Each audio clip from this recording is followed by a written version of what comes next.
저는 이 시간 복음의 능력이라는 제목으로 하나님 말씀을 증거하려고 합니다. 오늘 본문 45절에는 아랫사람들이라는 말로 시작을 합니다.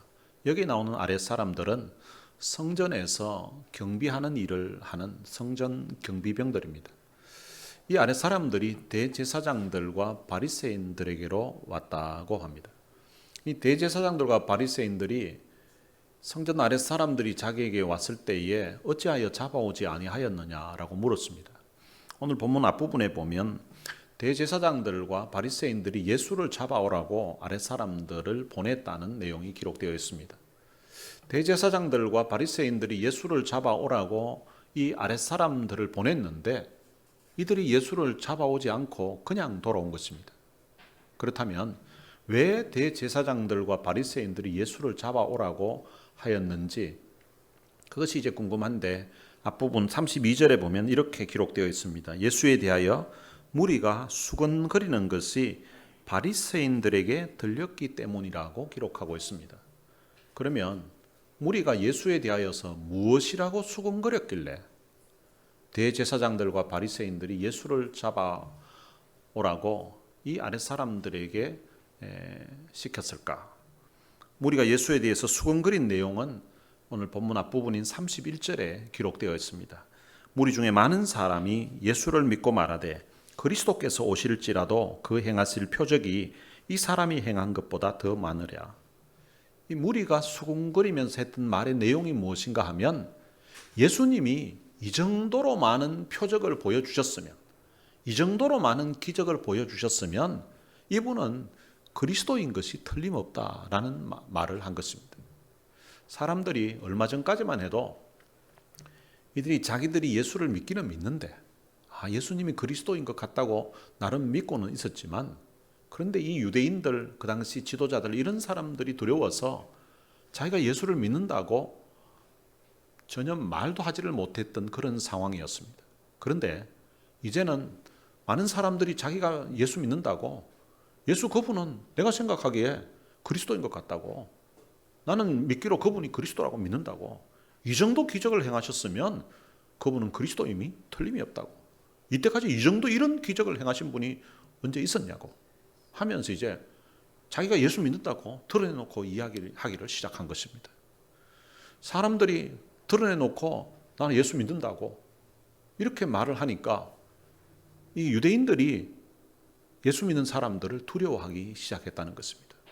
그전에는 유대인들 지도자들이 자기들 세상인 줄 알고 예수 믿는 사람들을 무시하고 예수 믿는 사람들이 바보인 것처럼 아주 무식한 인간처럼 이렇게 취급했는데 그런데 이제 예수 믿는 사람들이 가만히 안 있고 난 그분 그리스도라고 생각한다고 이 정도 하면 그분이 그리스도지 하면서 드러내놓고 이야기하니까 이제는 오히려 이 유대인들이 예수 믿는 사람들을 두려워하기 시작한 것입니다. 여러분 우리도 내가 믿고 있는 이 예수님에 대해서 담대하게 말할 수 있는 그런 용기가 필요합니다. 사탄은 우리에게 네가 예수 믿더라도 그냥 너만 믿고 조용히 그냥 교회 다니고 이렇게 해라. 뭘 예수 믿는다고 다른 사람들에게까지 이야기하냐. 그렇게 하지 말라고. 그리고 믿으려면 너 혼자 믿지 다른 사람들에게 믿으라고 그거 권할 것까지는 없지 않냐. 이런 식으로 사탄이 우리에게 속삭이고 우리에게 그런 생각을 또한 사람들을 통하여서 집어넣어 주려고 하는 것입니다. 여러분 예수를 믿으면 영원한 생명을 얻게 됩니다. 예수를 믿으면 하나님의 자녀가 됩니다. 예수를 믿으면 죄사함을 받게 됩니다. 여러분 이것이 복음이에요. 이 복음은 기쁜 소식입니다. 이 기쁜 소식은 우리가 전해야 되는 것입니다. 이 복음에는 하나님의 능력이 있습니다. 이 복음은 사람을 변화시키는 하나님의 능력이 있는 것입니다. 예수님이 천국 복음을 전하셨습니다. 처음에는 사람들이 예수님의 말씀을 듣고 이제 변하기는 변하는데 이제 예수 안 믿다가 이제 예수를 그리스도로 믿는 그런 믿음의 사람으로 바뀐 거예요. 그런데 바뀌었는데 이거 말을 잘 못하는 거예요. 어디 가서 자기가 예수 믿는다고 말을 못하고 그렇게 지냈는데 그런데 이제 복음을 들었던 사람들이 들었던 그 말씀이 그 안에서 이제 성장하기 시작했습니다. 믿음이 성장한 그런 사람들이 이제는 당당하게 나 예수 믿는다고 하면서 이제 이야기를 하는 것입니다. 여러분들이 믿고 있는 그 예수님을 누군가에게 이야기할 때에 당당하게 이야기하시길 바랍니다. 여러분 교회도요. 어떤 사람들은 예수 믿냐고 이러면 예수 믿는다고. 교회 다니시냐고. 교회 다닌다고. 어느 교회 다니십니까? 이러면 저기 뭐 LA에 한인타운에 조그마한 교회 다니요. 교회 이름이 있을 거 아니에요. 아무리 작아도 그냥 조그마한 교회 다닌다 하고 뭐 이러고 있는 거예요. 아무리 작든 말든 교회 이름이 있는데 나 어느 교회 다닌다고 이렇게 이야기해야 되는데 그냥 교회 이름도 제대로 이야기 못하고 그냥 조그마한 교회 다니고 있다고 뭐 이렇게 이야기하는 사람이 있습니다. 여러분 어디 가면 둘러서 교회 다닌다고 자신 있게 말하시기 바랍니다. 여러분들이 믿고 있는 그 예수님에 대해서도 당당하게 말하시기를 바랍니다. 예수를 잡아오지 못하고 온 그 아랫 사람들에게 바리새인들과 대제사장들이 이제 그들에게 물었습니다. 어찌하여 잡아오지 아니하였느냐? 아랫 사람들이 예수를 잡기 위해서 이제 예수님에게 갔을 것입니다. 근데 가서 보니까 예수님이 말씀을 전하고 있었던 것 같아요. 근데 이들이 예수님의 말씀을 들었을 때에 듣다가 그 말씀에 압도당했던 것 같아요. 그렇게 추정할 수 있는 근거는 마태복음 7장 28절과 29절을 보면 알 수 있습니다. 예수께서 이 말씀을 마치심에 무리들의 그의 가르침에 놀라니 이는 그 가르치는 것이 권위 있는 자와 같고 그들의 서기관들과 같지 아니함이니라. 그 말씀을 이 사람들이 듣다 보니까 너무 놀라운 거예요. 이 말씀이 그들에게 막 감동이 되고 그들에게 도전이 되고 이거 우리가 저분을 잡아야 될 상황이 아니라고 아마 판단했던 것 같습니다. 그러면서 이들이 대제사장들과 바리새인들에게 이야기합니다. 그 사람이 말하는 것처럼 말한 사람은 이때까지 없었다고. 우리가 수많은 그 당시 성경을 가르치는 그런 분들 이야기를 우리가 말씀을 들어본 적이 있는데 이분처럼 권위가 있고 이분처럼 말씀이 은혜가 되고 너무 놀라웠다고. 이제 이런 반응을 한 거예요. 그 반응을 하니까 바리새인들이 그 사람들에게 이렇게 이야기합니다. 너희도 미혹되었느냐? 이렇게 말합니다. 바리새인들이 아랫 사람들을 예수님을 잡아오라고 했는데 근데 이 사람들은 예수님을 잡아오지 않고 오히려 예수님에 대해서 좋게 이야기를 한 거예요. 그러니까 너희도 미혹되었느냐라고 그렇게 말을 합니다. 여러분 이 성전에서 경비를 보면서 일했던 이 아랫 사람들은 예수님의 말씀을 들으면서 이분이 보통 분이 아니구나. 이분의 말씀을 들으면서 자기들이 이분을 잡아가야 될 그런 상황이 아니구나. 그리고는 그냥 돌아간 거예요. 그런데 바리새인들도 아마 이분이 이야기하고 있는 예수님의 말씀을 들었을 거 아닙니까? 그런데 이 바리새인들은 그 예수님의 말씀을 듣고서도 마음의 깨달음도 없었고 마음의 감동도 없었고 뉘우침도 없었던 거예요. 그런 것을 보면 이 바리새인들은 더 마음이 강팍했던 사람인 것을 알 수가 있습니다. 여러분 이 바리새인들이 예수님을 가르쳐서 미혹하시는 분인 것처럼 너희도 미혹되었느냐라고 이렇게 말했는데요. 예수님은 사람을 미혹하기 위해서 이 땅에 오신 분이 아닙니다. 예수님은 하늘의 보좌를 버리시고 이 땅에 사람의 모양으로 오셔서 자기 생명을 십자가에 내어주고 우리에게 영원한 생명을 주시기 위해서 이 땅에 찾아오신 분입니다. 그런데 이 바리새인들이 마치 예수님이 사람들을 미혹하는 것처럼 이렇게 표현을 했습니다. 그러면서 그들에게 이렇게 이야기합니다. 당국자들이나 바리새인 중에 그를 믿는 자가 있느냐? 이 말의 의미는 당국자는 유대인 지도자를 이야기하는 거예요. 그 지도자들이나 그리고 바리새인 중에 예수를 믿는 사람이 아무도 없다는 것입니다. 그러면서 하는 이야기가 율법을 알지 못하는 이 무리는 저주를 받은 자로다 이렇게 말을 합니다. 그러니까 이 바리새인들이 예수 믿는 사람들은 다 저주를 받은 자라고 율법을 모르는 사람이라고 이렇게 정죄를 한 것입니다. 여러분 이 바리새인들이 당국자들이나 바리새인 중에 예수를 믿는 자가 없다고 했는데요. 이 말이 사실이 아닙니다. 사실이 아닌 것은 그 다음에 50절과 51절에 보면 바로 그 사실이 아닌 것이 이제 드러납니다. 50절에 보면 그 중에 한 사람 곧 전에 예수께 왔던 니고데모가 그들에게 말하되 우리 율법은 사람의 말을 듣고 그 행한 것을 알기 전에 심판하느냐. 이 니고데모는 전에 예수께 왔던 사람이라고 밝히고 있습니다. 이 니고데모가 언제 예수께 왔는가 하면 요한복음 3장에 니고데모가 밤중에 예수님을 찾아온 사건이 기록되어 있습니다. 이 니고데모를 소개하면서 거기에 바리새인이면서 유대인의 지도자라고 이렇게 기록을 해놓았습니다. 유대인의 지도자라는 그 말이 바로 당국자라는 말입니다. 이 당국자이면서 그리고 바리새인이었던 이 니고데모가 예수를 믿고 있었던 것입니다. 그래서 이 니고데모가 예수님을 변호하면서 이런 말을 합니다. 우리 율법은 사람의 말을 듣고 그 행한 것을 알기 전에 심판하느냐. 율법이 판결을 할 때에 어떻게 해야 되는지에 대해서 성경에 기록을 해놓았습니다. 그런데 지금 앞부분에 바리새인들이 예수에 대해서 그리고 예수 믿는 사람들에 대해서 저주를 받은 사람이라고 이렇게 표현을 했는데, 그런데 그 사람들이 율법을 마치 인용을 하고 율법을 제대로 아는 것처럼 이야기했지만 당신들이 율법을 제대로 모른다고 니고데모가 지금 이야기하는 것입니다. 신명기 1장 16절에 보면 판결할 때에 어떻게 해야 되는지에 대해서 기록을 해놓았습니다. 내가 그때에 너희의 재판장들에게 명하여 이르기를 너희가 너희의 형제 중에서 송사를 들을 때에 쌍방간에 공정히 판결할 것이며 그들 중에 있는 타국인에게도 그리할 것이라. 율법은 재판장들에게 판결을 할 때에 쌍방간에 공정히 판결하라고 이렇게 말씀하고 있습니다. 그러니까 양쪽의 그 형편을 다 들어보고 공정하게 판결해야 된다는 것입니다. 그런데 이 바리새인들은 한 번도 예수님을 불러서 예수님의 입장이 뭔지 한 번도 제대로 변론할 수 있는 기회도 주지 않았습니다. 그런 상태에서 예수를 박해하고 있었던 것입니다. 아예 예수를 죽이려고 했던 것입니다. 이 바리새인들이야말로 율법을 잘 모르는 사람이라고 니고데모가 말하고 있는 것입니다. 니고데모가 예수님을 변호하니까 그들이 니고데모에게 이렇게 말합니다. 너도 갈릴리에서 왔느냐? 찾아보라. 갈릴리에서는 선지자가 나지 못하느니라. 지금 이 바리새인들이 하는 말들을 보면요, 나름 자기들이 알고 있는 것처럼 이야기하지만 이게 다 엉터리예요. 다 거짓말들이에요.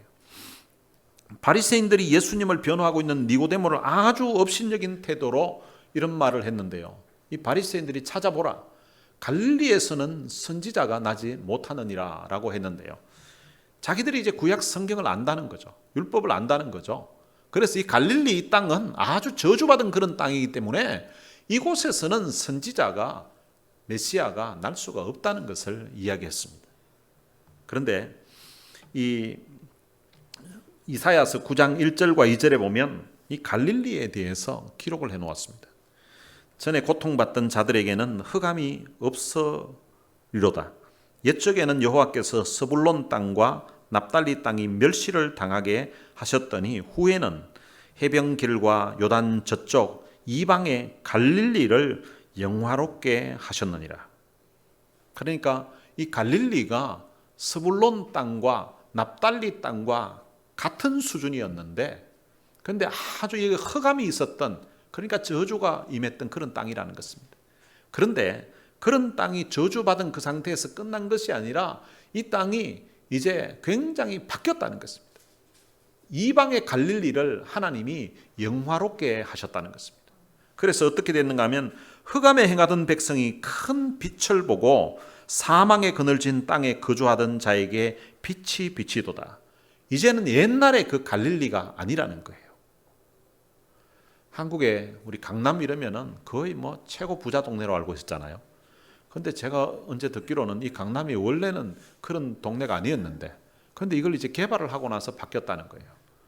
그럼 제가 서울은 잘 모르는데 대구에도 수성구 쪽이 옛날에는 아주 그 동네가 그 수성 못 있고 시골 동네 같은 그런 동네였거든요. 그런데 지금은 서울의 강남 같은 곳이 바로 수성구라고 이렇게 오히려 개발이 이 변두리가 개발하기가 훨씬 좋은 거예요. 중앙통은 이거 개발하려고 하면 땅값이 너무 비싸니까 이걸 뭐 건물을 뭘 지으려고 그래도 건축하는데 이게 타산이 잘 안 맞는 경우가 많아요. 그런데 변두리는 땅값이 싸니까 그냥 싹 밀어버리고 새로 지으면 되는 거죠. 그러니까 도시가 개발되고 나니까 옛날 중앙통보다는 오히려 변두리가 더 이게 살기 좋고 더 학군 좋은 지역으로 바뀌게 된 것처럼 이 갈릴리도 옛날에 그 갈릴리가 아니라는 거예요. 하나님이 그 갈릴리를 영화롭게 하셨다는 이 사실을 이 바리새인들이 모르고 하는 소리라는 것입니다.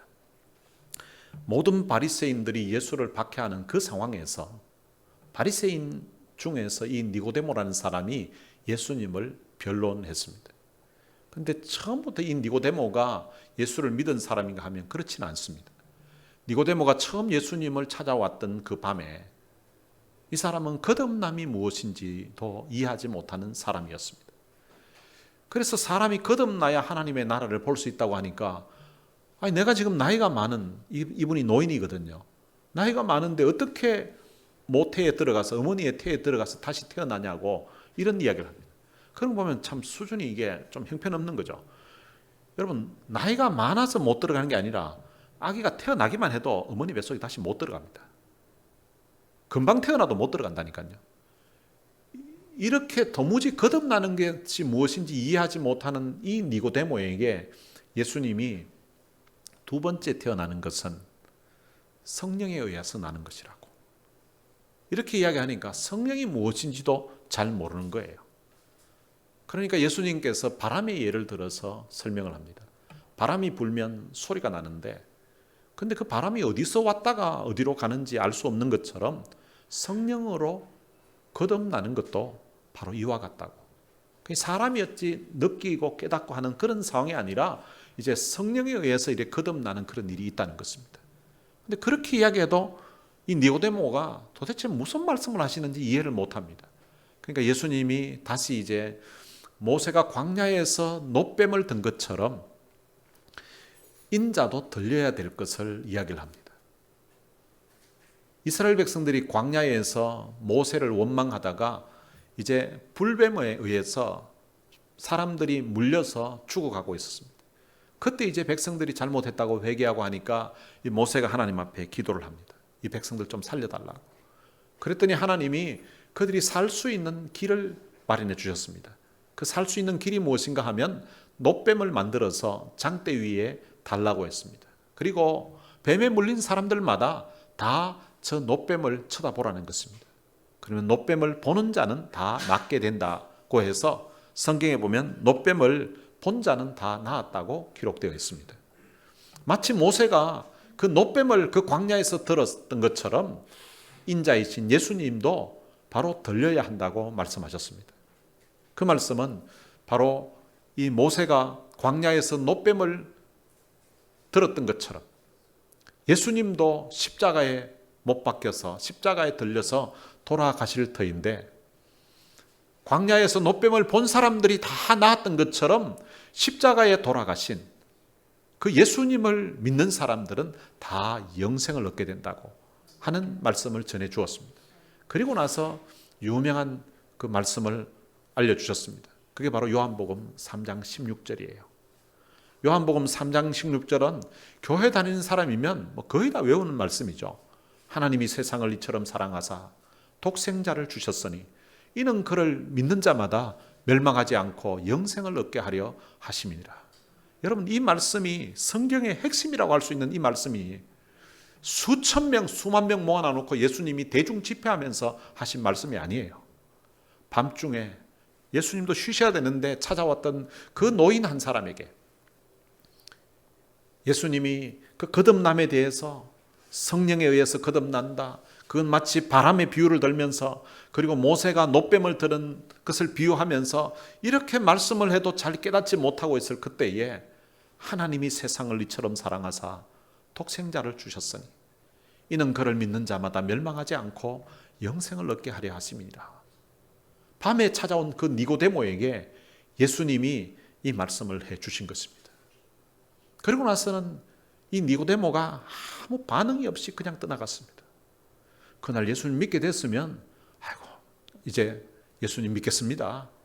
말이라도 하든지 아니면 밤중에 나와서 한참을 그렇게 이야기를 해주면 아이고 그래도 참 밤에 이렇게 쉬셔야 되는데 시간 뺏어서 죄송하다고 고맙다고 하고 인사라도 하고 가든지 인사를 했는지 믿는지 아무 말도 없고 그냥 그 이야기는 끝나고 그 다음 내용으로 넘어갔습니다.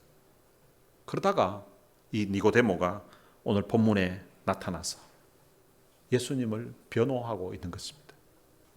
그럼 이것을 보면 그날 밤에 이 니고데모가 예수님의 그 말씀을 듣고 예수님을 믿게 된 거라고 볼 수 있는 거죠. 지금 예수님을 변호하고 있는 걸 모습을 보면 이 니고데모의 이 반응이 굉장히 느린 것 같아요. 우리 한국식으로 하면 아마 충청도 사람처럼 그런 어떤 분위기인 것 같아요. 신성종 목사님이라는 분이 계셨는데 이분이 총신대학교 신학대학원의 교수로 계시다가 이 대전중앙교회 충청도 지역이잖아요. 거기 이제 담임 목사로 청빙을 받아서 그 교회 가서 목회를 하셨습니다. 근데 이분이 그곳에 가서 이제 한 달 정도 됐을 때 장로님들하고 같이 이제 식사를 하면서 이야기할 시간이 있었습니다. 그리고 그 장로님들에게 장로님들, 제가 총신에서 교수로 있을 때에 학생들에게 강의를 한다든지 아니면 또 서울에 있는 교회에 헌신예배나 이런 집회에 있을 때에 가서 말씀을 전할 때에 제가 재미나는 이야기를 이렇게 설교하는 중에 이렇게 하게 되면 사람들이 그 이야기를 듣고 막 웃고 이렇게 반응이 있는데, 그런데 이 대전중앙교회에서는 제가 재미나는 이야기를 해도 웃는 사람이 아무도 없습니다. 그리고 이게 말을 잘 못 알아들으시는지 설교를 하면서도 반응이 없으니까 이게 좀 답답한 그런 마음이 있습니다. 이랬더니 장로님 중에 한 분이, 목사님, 우리 그 이야기 듣고 집에 가서 웃습니다.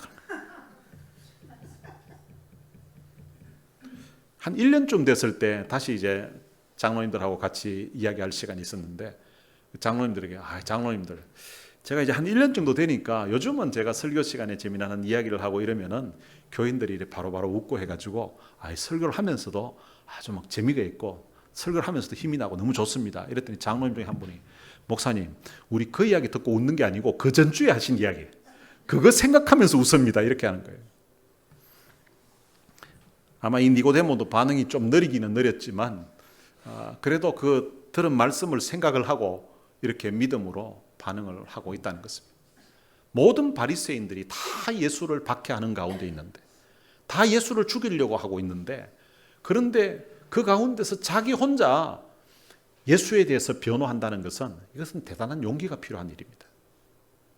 니고데모는 모든 바리새인들이 예수를 박해하는 가운데서도 이렇게 예수님을 혼자서도 변호할 정도로 그 믿음이 성장했던 것입니다.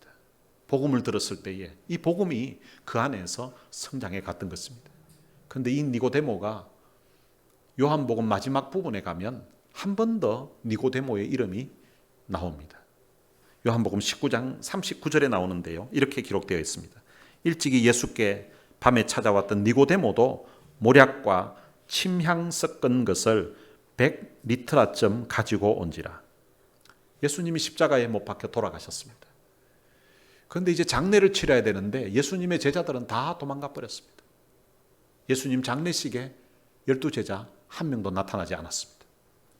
그런데 예수님의 장례를 치르는데 이 니고데모라는 사람이 모략과 침향 섞은 것을 100리트라쯤 가지고 왔다고 이렇게 되어 있습니다.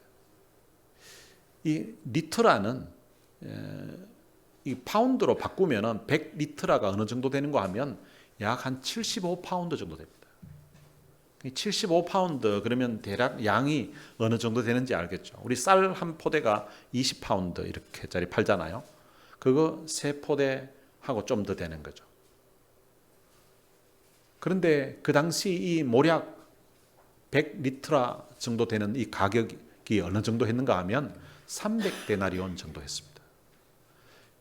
1데나리온은 하루 그 당시 노동자가 받는 품삯이에요.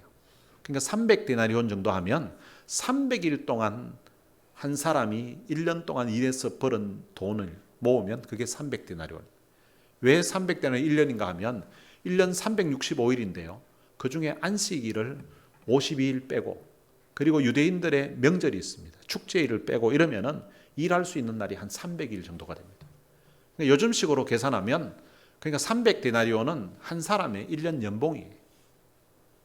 1년 연봉이면 대충 얼마 정도 되는지 생각할 수 있잖아요.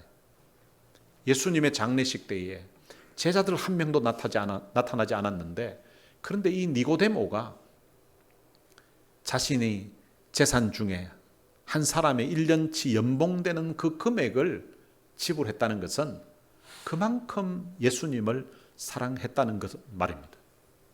니고데모가 요한복음 3장에서 처음 예수님의 말씀을 듣고는 이제 그 믿음이 성장해서 이제 7장에 가서는 예수님을 변호하는 그런 상황이었고요. 그리고 19장에 가서는 그 예수님을 사랑하는 마음이 더 커서 자기 재산 중에서 상당한 부분을 이제 예수님의 장례를 치르기 위해서 드렸다는 것입니다. 여러분, 예수를 믿고 나니까 그 복음이 그 속에 들어가니까 변화가 나타났던 것입니다. 여러분, 사람이 변화되면 그 변화됐다는 것을 어떻게 알 수 있는가 하면 첫 번째로는 그 사람이 하는 말을 들어보면 알 수가 있습니다. 그 사람이 주로 하는 말을 들어보면 그게 그 사람이 주로 관심 분야고요. 자기가 좋아하고 자기가 사랑하는 것에 대해서 사람들은 말을 하게끔 되어 있습니다. 그리고 그 사람이 변화됐다는 것을 두 번째로 알 수 있는 것은 그 사람이 돈을 어디에 쓰는지를 보면 알 수가 있습니다. 사람들은 자기가 좋아하고 자기가 사랑하는 것을 얻기 위해서 또 사랑하는 사람을 위해서 그 돈을 대가를 지불하면서 살아가기 때문인 것입니다.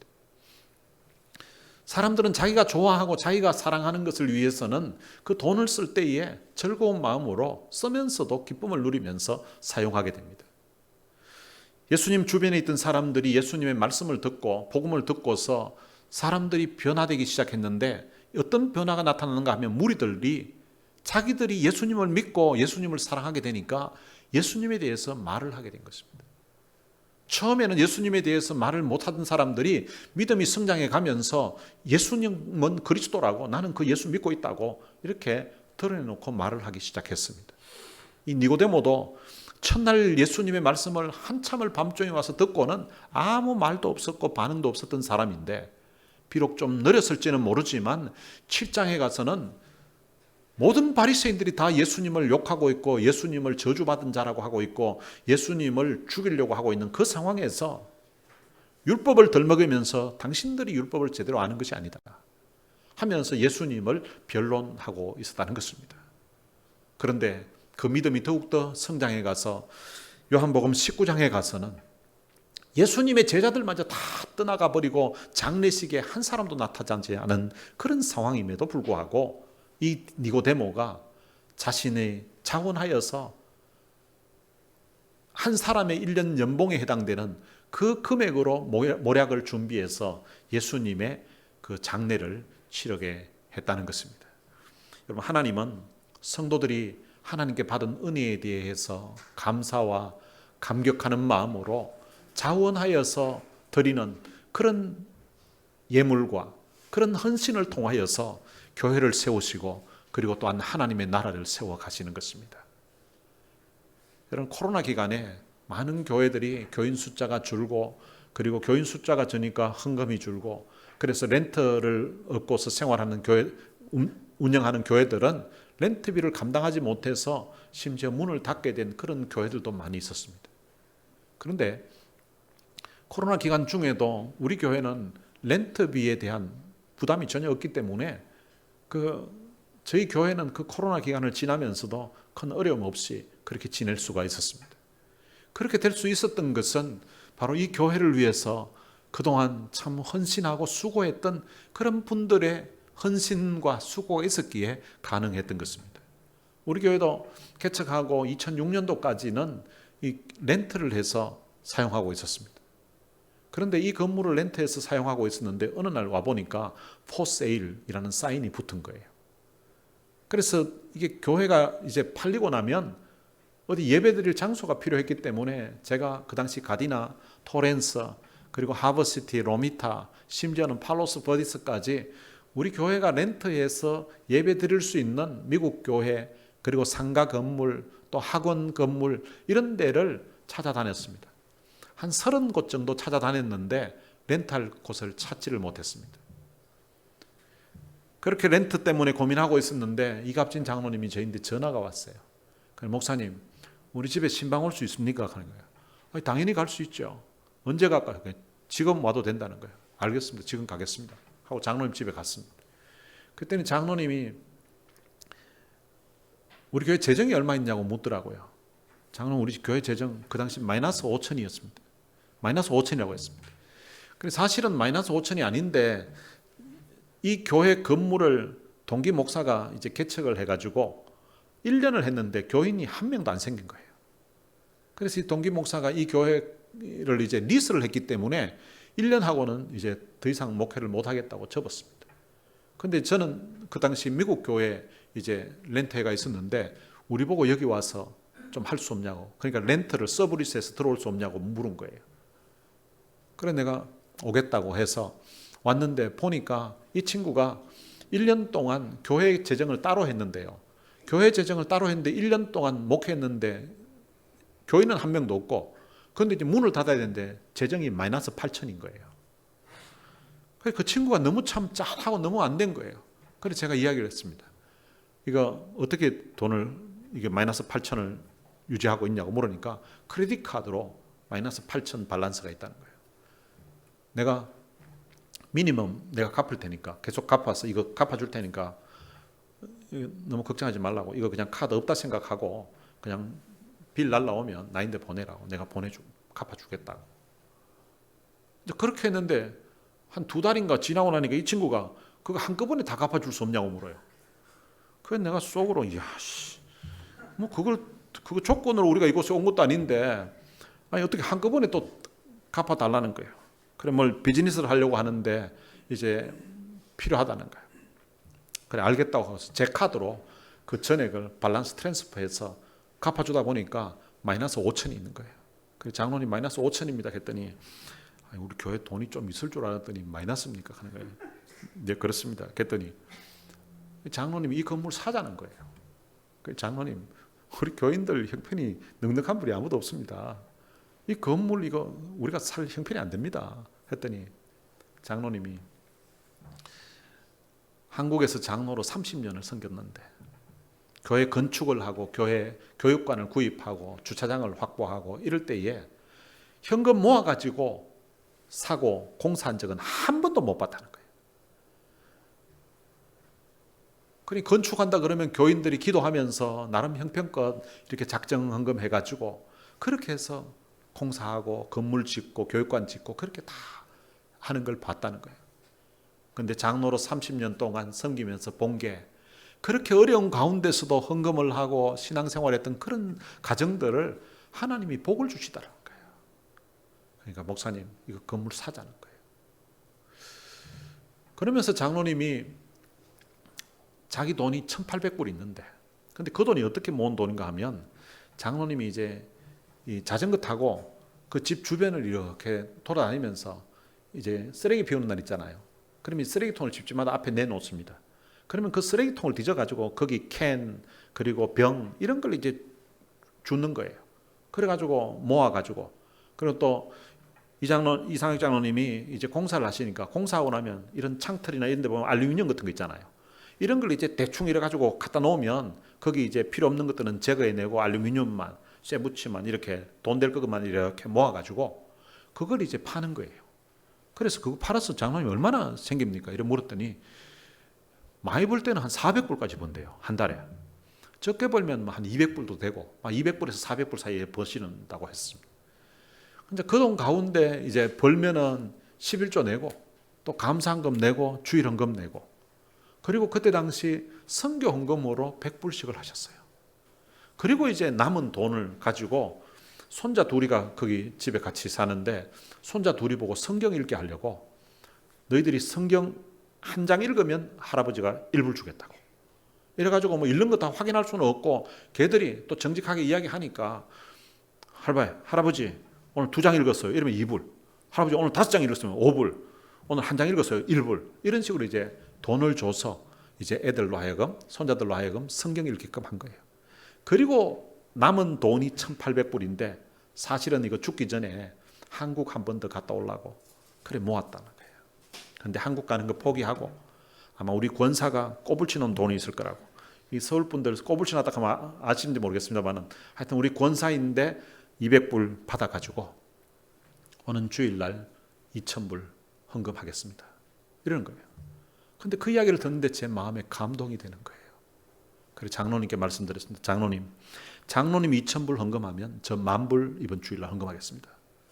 목사님 돈 있습니까? 아직 돈 없습니다. 아니, 돈도 없는 양반이 무슨 10,000불을 헌금한다고 합니까? 장로님 제가 크레딧 카드가 많이 있습니다. 제가 카드가 많았어요. 카드로 끌고면 됩니다. 아니 그거 끌고 갖고 그거 어떡하려고 하는 거예요. 장로님, 사람들에게는 돈을 10,000불 사실 빌릴 때도 없지만 빌리고 나면 내가 언제 갚겠다고 해도 그 사람이 갑자기 급한 일이 생겨가지고 아니 목사님 사실은 제가 1년 뒤에 갚으라고 했는데 지금 갑자기 무슨 일이 생겨가지고 빨리 좀 갚아주면 좋겠다고 이렇게 하면 그걸 뭐 갚으려고 하면 아주 곤란한 문제가 생길 때도 있습니다. 그런데 이 크레딧 카드 회사는요 독촉이 없습니다. 미니멈으로 한 2%만 갚으면 됩니다. 10,000불 빌려봐야 한 달에 200불씩 정도만 갚으면 됩니다. 그런데 독촉도 안 합니다. 200불만 쭉 갚아가면 되니까 괜찮습니다. 근데 그러다가 주님 오시면 안 갚아도 됩니다. 제가 먼저 죽어도 안 갚아도 됩니다. 그랬더니 장로님이 목사님 이번 주일날 광고하실 때에 나 근데 5분만 좀 달라는 거예요. 그럼 뭐 하시게요? 그냥 내가 광고할 때 5분만 달라는 거예요. 알겠습니다 하고 주일날 광고 시간에 장로님이 나오셔서 5분간 광고를 하셨습니다. 아까 제인대 말씀드렸던 것처럼 우리 참 장로로 30년 있으면서 보았던 것, 그리고 그렇게 하나님 섬기고 교회 섬겼던 사람들을 하나님이 축복해 주시다는 거. 우리 이 건물 같이 십시일반 너무 부담 갖지 말고 여러분 형편껏 얼마씩 작정해서 이 건물 구입하자고 그렇게 성도들에게 이야기를 했습니다. 그래가지고 그 다음 주 이제 작정 헌금을 했는데요. 또 그날 바로 하면 또 너무 생각지도 않게 갑자기 많이 하고 이러면 나중에 시험 들 수도 있거든요. 그래서 이제 그 다음 주에 좀 생각해보고 하시라고 그 다음 주에 했는데 헌금이 6만 불이 나왔습니다. 그래가지고 이 건물 구입하게 된 거예요. 근데 구입하고 나니까 그 다음 이제 리모델링 공사를 하기 시작했습니다. 리모델링 공사를 하는데 이 본당 그리고 교육관, 친교실 또 그리고 화장실도 더 늘리는 공사를 했고요. 그리고 그 다음 해에는 애들이 막 자꾸 생기니까 이제 교육관을 이제 건축을 했습니다. 그렇게 건축을 하는데 그때 당시 이제 이상혁 장로님 지하에 우리가 다 이제 교인들이 전부 이제 일을 했습니다. 장로님이 교회 건물 구입하는데 헌금도 많이 하셨지만 이 공사를 하는데 어떤 데는 주중에도 했었거든요. 주중에도 하시는데 자기 인건비를 받지 않겠다고. 그래도 받으시라고 하니까 그러면 난 이거 공사 안 합니다. 이렇게 하는 거예요. 그렇게 인건비를 안 받고 공사를 하셨습니다. 그리고 또 현종배 집사님은 이 트럭으로 공사 자재 이거 나르는데 이걸 무료로 또 봉사를 해주셨습니다. 그리고 그때 있었던 모든 성도들이 교회 올 때에 주일날 작업복을 가지고 왔습니다. 이렇게 예배 드리고 나면 식사하고 식사 끝나고 나면 다 작업복 입고 이제 저녁 늦게까지 이제 공사를 한 거예요. 주일뿐만 아니라 수요 예배도 있었는데요. 수요 예배 그때 공사한다고 쉬고 금요 기도회 있었는데 금요 기도회 때도 이제 기도하러 오는 게 아니라 작업복 가지고 공사하러 왔었습니다. 그리고 어떤 분들은 주중에 혼자 오셔가지고 또 일을 하고 가신 그런 분들도 있었습니다. 그런 성도들의 수고로 또 헌신으로 현재의 건물이 있게 된 것입니다. 그때 입당 예배를 드리던 날 온 성도들이 너무 감격해서 그날 참 눈물로 하나님께 감사의 예배를 드렸습니다. 성도들이 하나님께 받은 그 은혜에 대한 감사와 감격하는 마음으로 드린 그 헌금과 그리고 그 수고 헌신을 통해서 이 교회 건물을 구입하고 리모델링 공사를 할 수가 있었던 것입니다. 오늘 우리가 주일날 이렇게 깨끗한 환경에서 예배를 드릴 수 있게 된 것도 금요일 저녁에 교회 와서 기도하고 그리고 또 청소를 하시는 분들의 그런 수고가 있었기 때문에 주일이면 깨끗한 환경 가운데서 우리가 예배를 드릴 수가 있습니다. 그리고 예배 이후에 우리가 즐거운 마음으로 또 맛있는 음식을 먹으면서 서로 교제하면서 이야기할 수 있는 것도 주방에서 매주일 참 수고하시는 권사님, 그 집사님들의 그 수고와 헌신이 있었기 때문에 우리가 은혜롭게 교제하면서 식사를 할 수가 있는 것입니다. 그리고 식사 이후에도 장로님이 커피를 태우시고 그걸 또 일일이 다 서빙하면서 나누어 주시고 또 식사를 마치고 다 끝난 다음에도 남아서 설거지를 하고 청소를 하시는 그런 분들의 수고가 있기 때문에 이 교회가 유지가 되는 것입니다. 그리고 뿐만 아니라 성도들이 받은 하나님의 은혜에 대한 그런 감사하는 마음으로 드린 그 헌금으로 우리 교회가 유지가 되고, 그리고 또한 우리 교회에서 8분의 선교사님들을 후원하고 있고, 그리고 9명의 학생들을 후원하고 있는 것입니다. 우리가 다 이렇게 복음을 통하여서 우리의 삶이 변화되고, 전에는 다른 곳에 쓰던 그 돈을 이제는 하나님 앞에 드려서 하나님의 영광을 위해서 우리가 사용하는 사람으로 이렇게 변화시키는 능력이 바로 이 복음에 있다는 것입니다. 우리가 복음을 통해서 예수 안에서 하나님의 자녀가 되었습니다. 우리가 복음을 통해서 하나님을 예배하는 사람으로, 하나님의 영광을 위해 사는 사람으로 변화가 된 것입니다. 이 복음은 이처럼 사람을 변화시키는 능력이 있습니다. 이 복음의 능력이 이렇게 교회적으로 뿐만 아니라 오늘 여러분들의 마음에도, 여러분들의 말과 행동에도 변화가 나타나게 되시기를 바랍니다. 그래야 해서 이 복음의 능력으로 변화된 여러분의 삶을 통하여서 여러분 주위에 있는 사람들이 행복을 누리게 되고, 여러분 주위에 있는 사람들이 기쁨을 누리게 되고, 여러분 주위에 있는 사람들이 하나님의 은혜를 받게 되는, 그래서 그들이 하나님께 영광 돌리게 되는 그런 역사가 있게 되시기를 주님의 이름으로 축원합니다. 오늘 들은 말씀 생각하면서 같이 찬양을 한 곡 부르겠습니다. 나는 들었고 나는 보았네 라는 찬양입니다. 나는 들었고 나는 보았네, 끝없는 주의 사랑. 나는 만졌고 나는 안겼네, 하나님의 품으로.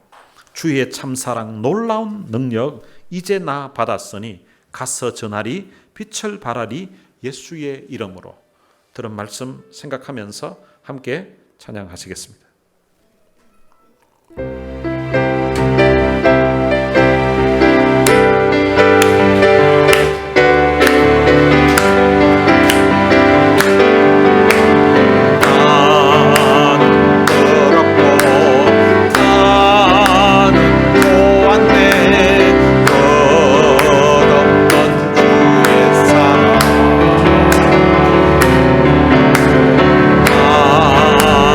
나는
위해서 우리 같이 한번 기도했으면 좋겠습니다.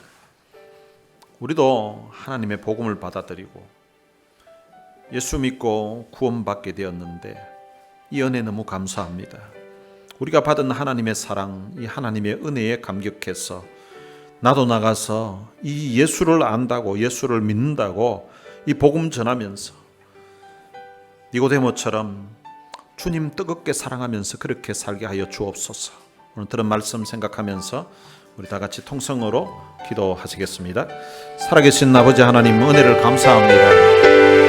많은 사랑 가운데 저희들을 선택하셔서 예수 그리스도의 귀한 복음을 들을 수 있도록 해주시고, 그 복음이 우리 귓전에 들려질 때에 그 복음을 믿음으로 받아들일 수 있도록 은혜로 역사해 주신 것 참으로 감사합니다. 우리 속에 성령이 계셔서 그 예수의 복음에 대한 반응이 있게 하시고, 또한 그 복음을 믿고서 우리의 삶에 주님 변화가 나타날 수 있도록 은혜를 주신 것 참으로 감사합니다. 니고데모 그 심령에 떨어졌던 그 복음이 성장하여서 예수 그리스도를 변호하고, 그리고 또한 자기의 소중한 재물을 예수님을 위하여서 아낌없이 즐거이 드렸던 것처럼 오늘 우리의 심령과 우리의 삶에도 하나님이 변화와 은혜를 주셔서 우리가 받은 그 은혜에 대한 감사와 감격하는 마음을 가지고서 주를 위해, 복음을 위해 살 수 있는 그런 귀한 마음을 주신 것 참으로 감사합니다. 오늘 귀중한 시간에 주님 앞에 나와서 우리의 마음을 드리고, 또한 주님께 받은 은혜에 감사해서 귀한 예물을 우리 하나님 앞에 드리고, 저들의 또한 마음뿐만 아니라 저들의 삶을 우리 하나님의 영광을 위해서 살겠다고 다짐하고 결단하는 사랑하는 우리 성도들을 주님 축복해 주시기를 원합니다. 우리들이 복음을 듣고서 그들의 심령이 변화되고 자신있게 예수는 그리스도라고 고백하면서 살아갔던 것처럼 오늘 우리들도 우리가 믿고 있는 그 예수님에 대해서, 예수님은 바로 그리스도라고, 메시아라고, 그분은 나의 구원자시라고 주님 자신있게 말하면서 주님 전도하면서 나아갈 수 있도록 해주시고, 또한 주님 우리의 마음을 들여서, 우리의 시간을 들여서, 우리가 주님 소중하게 생각하는 재물을 들여서 하나님 나라와 복음을 위해서 우리가 살 수 있도록 은혜를 베풀어 주시기를 원합니다.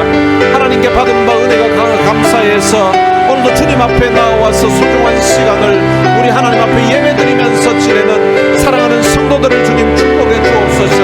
하나님이 복음이 저들 심령에 능력 있게 역사하여서 먼저 이 복음이 저들의 심령을 변화시키고 저들의 삶을 변화시키고, 또한 주님 저들의 변화된 삶을 통하여서 주변에 있는 사람들에게 하나님의 은혜를 끼치고 전하는 축복의 통로, 은혜의 통로로 쓰임받을 수 있도록 우리 하나님이 도와주시기를 간절히 빌고 원합니다. 살아계신 아버지 하나님, 오늘도 주님 앞에, 또한 복음 앞에 우리의 삶을 돌아보게 하시고, 또한 이 복음에 대한 열정이 우리의 심령이 식지 않게 주님이 도와주시고, 정말로 주님 우리의 가슴이 주의 복음으로 말미암아 뜨거워지게 해주시고, 변화된 우리의 주님 모습을 통하여서 하나님의 영광을 드러내는 멋진 삶 살 수 있도록 우리 하나님 은혜를 베풀어 주옵소서.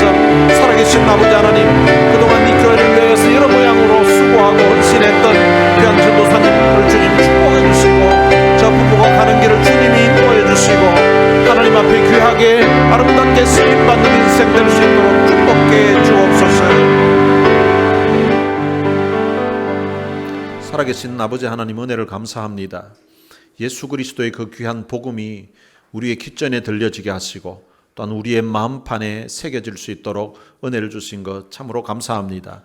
예수 믿고 변화된 사람들처럼 오늘 우리의 인생에도 예수 그리스도의 이 복음이 우리의 마음과 우리의 생각을 변화시키고 또한 우리의 삶을 변화시켜 가시니 참으로 감사합니다. 우리도 이제 담대히 우리가 믿고 있는 이 예수님에 대해서 자신 있게 이야기할 수 있도록 도와주시고, 또한 우리가 믿고 있는 이 복음을 담대하게 전파할 수 있도록 은혜를 베풀어 주옵소서. 주님께 받은 은혜가 감사해서, 주님께 받은 사랑이 감사해서 자원해서 드리는 귀한 성도들의 마음의 표현인 그 헌금을 통하여서 주님이 교회를 든든하게 세워가 주시고, 또한 이 교회뿐만 아니라 선교지를 주님 든든하게 세워가 주시니 참으로 감사합니다. 오늘 우리의 변화된 삶이 이렇게 교회적으로 뿐만 아니라 주님 우리의 말이 변화되고 우리의 행동이 변화되고 우리의 삶이 변화되어서 우리 주변에 있는 사람들이 우리 때문에 하나님의 은혜를 누리고 하나님이 주시는 평강을 맛보게 되는 그런 축복의 통로들이 다 될 수 있도록 은혜를 베풀어 주옵소서.